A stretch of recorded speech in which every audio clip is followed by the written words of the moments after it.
Xenia Hadjipavlou, the hell she lived through in Varosha for 15 days, and the search for her missing husband. The director of Kathimerini Cyprus, Andreas Paraschos, brings her painful story to light 46 years later. Varosha, August 19th, 1974.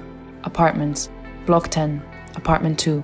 There lived Michalagis Hadjipavlou, 30 years old, with his wife Xenia Hadjipavlou, aged 25, and two of their three children. Their firstborn, 4-year-old Thomas, and 2-year-old Marios, while their 3-year-old daughter Maria was at a friend's house in Larnaca. Xenia was in the 8th month of her 4th pregnancy. Turkey's invading troops and tanks had already arrived in the city. That morning, Michalagis Hadjipavlou took care of some business at the Florida hotel where he worked, and then told his wife that he would pass by his mother's house at Pendebitharia to pick up his brother, Kostakis. Memory. Looking back 46 years, Mrs. Xenia Hadjipavlou painfully narrates to Andreas Paraschos what she lived through and everything she knows about her missing husband. The nightmare returns. When her husband failed to return, she went to look for him. She went to Mr. Panayotis, the Unfikip cook, who managed the buffet of the Association of Apartment Buildings. He gave her a chair to sit on, as he was the bearer of bad news. He revealed to her that Unfikip men had found both men dead outside the shop of Tsukeru at the Stavru parish. They gathered their bodies, put them in bags, took them to the old cemetery of Stavru and buried them.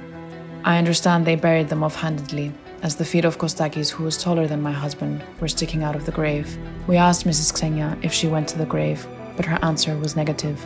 I told the Unfikip men to take me, but they refused because there were bombings. Turkish soldiers. Xenia and her 2 children remained trapped in Varosha for around 15 days, during which she lived through distressing moments and was even a victim of rape.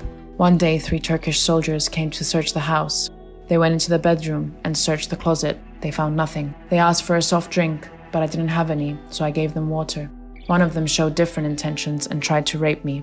I refused. He was fervent, and his body movements made his intentions obvious. Without taking into account I was 8 months pregnant, he took my hand and brought it to his body. Her tears streamed down slowly and tortuously, and a lump in her throat makes it difficult for her to speak. The next day more came, and the next more. When I saw them coming into the house, I fell to the floor. My son, 4 years old, fell on top of me and put his hands between my feet and cried to the Turks, "They killed my father. I don't want you to kill my mother. I love her." The Turk that spoke Greek asked the child, "Who killed your father? Turks or the English?" And thank God the child replied that it was the English. Afterwards, according to Mrs. Xenia, she and her children were transferred to Kadoderinia and were handed over to the soldiers of the National Guard, who transferred them to Ormidia. The neighbor. Her confession of witnessing rapes also causes shock. Yes, I want to tell you 2 things. The story of a neighbor who suffered terribly in the hands of the Turks. 6 soldiers went to search her home and 5 of them raped her. She mutilated the 6th. They took her while she was devastated and threw her off the balcony onto the street. Was she killed? Andreas Paraschos asked. No, she did not die. She suffered though, because I later found out that she had fractures in her spine and they had her in plaster for a long time. And because she had become pregnant, they had to continuously cut the plaster and replace it. The second thing I want to tell you is that I want my husband's bones to be brought back to me as well. Thomas's tent.